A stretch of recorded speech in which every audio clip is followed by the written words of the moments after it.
लोकसभा निवडणुकांच्या 5व्या टप्प्याचं मतदान संपताच राज्यात विधानसभा निवडणुकांचे पडघम वाजू लागले।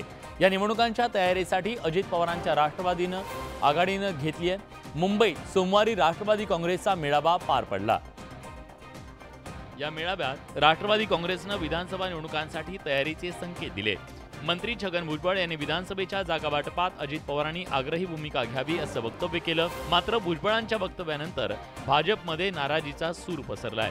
या पार्श्वभूमीवर भुजबळांनी आता नरमाईची भूमिका घेतली आहे। आलो त्यावेळेला पण आपल्याला त्यांनी सांगितलं 80-90 आपल्याला जागा मिळतील। आता त्यांना सांगून टाका आमचा वाटा जो आहे हा आम्हाला मिळाला। भाजप सर्वात मोठा पक्ष असल्यामुळे भाजपला सर्वात जास्त जागा मिळतील, पण आमच्या सोबतचे जे दोन पक्ष आहेत त्यांचा पूर्ण सन्मान हा यामध्ये राखला जाईल। भाजप हा मोठा पक्ष आहे, बिग ब्रदर आहे आमच्या महायुतीमध्ये, त्यामुळे त्यांना जास्तच जागा मिळणार। आता एवढा का मी का मूर्ख नाही की त्यांना कमी जागा द्या आणि आम्हाला जास्त जागा द्या। भुजबळांनी नरमाईची भूमिका घेतल्यानंतर विधानसभा निवडणुकांसाठी महायुतीत निर्माण झालेला विसंवाद दूर होणार का हे पाहणं महत्त्वाचं आहे।